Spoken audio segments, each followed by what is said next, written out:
വേണുഗോപാൽ പിന്മാറാൻ തയ്യാറല്ല എന്ന കാര്യം അദ്ദേഹം അറിയിച്ചിരിക്കുന്നു. നേരത്തെ കെ.സി. വേണുഗോപാൽ പിന്മാറി എന്ന് പറഞ്ഞ് ക്വസ്റ്റ്യൻ മാർക്ക് ഇട്ടിട്ടാണ് നമ്മൾ നേരത്തെ ഒരു വാർത്ത കൊടുത്തിരുന്നത്. വലിയ തോതിൽ അത് എല്ലായിടത്തും പറഞ്ഞിട്ടുണ്ട്.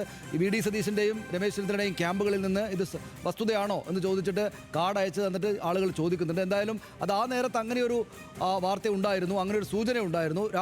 കെ.സി. വേണുഗോപാൽ പിന്മാറിയേക്കാം, പിന്മാറിയിട്ട് രമേശ് ചെന്നിത്തലയെ പിന്തുണച്ചേക്കാം എന്നൊരു വാർത്ത ഉണ്ടായിരുന്നു. പക്ഷേ അങ്ങനെയല്ല, പിന്മാറാൻ തയ്യാറല്ല എന്ന് രാഹുൽ ഗാന്ധിയെ അറിയിച്ചിരിക്കുന്നു എന്നതാണ് ഈ ഘട്ടത്തിലെ വാർത്ത. ഇത് ഞങ്ങൾ വാർത്ത കൊടുക്കുന്നവരെ പിശകായിട്ടല്ല മനസ്സിലാക്കേണ്ടത്. ഇങ്ങനെ മാറി മറിയുകയാണ്, അങ്ങേയറ്റം വലിയ അനിശ്ചിതാവസ്ഥയിലാണ് കാര്യങ്ങൾ പോകുന്നത് എന്നാണ് വസ്തുത.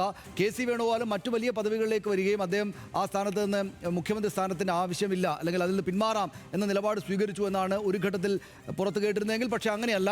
രാഹുൽ ഗാന്ധിയോട് 1.5 മണിക്കൂർ നീണ്ടുനിന്ന ആശയവിനിമയത്തിൽ അദ്ദേഹം പറഞ്ഞത് ഈ പറയുന്ന തയ്യാറല്ല എന്ന ഒരു നിലപാടാണ്. കടുംപിടുത്തം തുടർന്നു എന്നൊന്നും പറയേണ്ടതില്ല, അതൊരു ജനാധിപത്യ പ്രോസസ്സാണ്. ആ വാക്കൊന്നും ഉപയോഗിക്കേണ്ട കാര്യമേ ഇല്ലാത്തതാണ്. കാരണം ഇത് അദ്ദേഹം ഏതാണ് ഇപ്പോൾ ആ സമ്മർദ്ദം, അദ്ദേഹത്തിന് ആ പിന്തുണ, അദ്ദേഹം പിന്മാറാൻ തയ്യാറല്ല എന്നൊരു നിലപാട് അദ്ദേഹം സ്വീകരിച്ചിരിക്കുന്നു. കെ.സി. പിന്മാറില്ല. അപ്പോൾ സ്വാഭാവികമായിട്ട് എന്താണ് സംഭവിക്കുക എന്ന് നമുക്ക് നോക്കണം. ശരത്ത്, ഒന്ന് തുടരാമോ? അതെ, ഇനി കെ.സി. വ്യക്തമാക്കിയത് താൻ മുഖ്യമന്ത്രി സ്ഥാനത്ത് നിന്ന് അല്ലെങ്കിൽ അത് പിന്മാറാൻ തയ്യാറല്ല, രാഹുൽ ഗാന്ധിക്ക് അതിന്റെ തീരുമാനമെടുക്കാം. ആ കാര്യങ്ങൾ, അത്തരത്തിലുള്ള ഒരു നിലപാടാണ് കെ.സി. ഇപ്പോൾ 1.5 മണിക്കൂർ നടന്ന ചർച്ചയ്ക്ക് ഒടുവിൽ വ്യക്തമാക്കിയിരുന്നത്. മുഖ്യമന്ത്രി സ്ഥാനത്തിന് താൻ അർഹനാണ്, താൻ അതിൽ നിന്നും പിന്മാങ്ങിയാൽ അല്ലെ തന്നെ പിന്മാറിയാൽ അത് തന്നോട് തന്നെ ചെയ്യുന്ന അനീതി തന്നെയായിരിക്കും.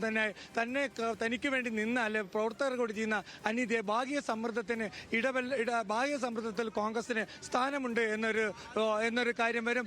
ഏതായാലും നമുക്കിപ്പോൾ പറയാൻ കഴിയുന്നത് സ്വാഭാവികമായിട്ടും കെ.സി. വേണുഗോപാലും രാഹുൽ ഗാന്ധിയുടെ കൂടെ തന്നെ പുറത്തേക്ക് വരും എന്നുള്ള ഒരു കാര്യങ്ങളാണ് നമുക്കിപ്പോൾ കാണുന്നത്. അതിനുവേണ്ടിയുള്ള രാഹുൽ ഗാന്ധി പുറത്തേക്ക് വേണ്ടിയുള്ള കാര്യങ്ങൾ. ഒരു നിമിഷം ഞാൻ താങ്കളിലേക്ക് വരാം. ഏതായാലും അവിടെ ഇപ്പോൾ അല്പസമയത്തിനകം കെ.സി. വേണുഗോപാൽ പുറത്തേക്ക് വരും. കെ.സി. വേണുഗോപാൽ എന്തായാലും വന്നിട്ട് മാധ്യമങ്ങളോട് സംസാരിക്കാൻ സാധ്യതയില്ല എന്ന കാര്യത്തിൽ യാതൊരു സംശയമില്ല.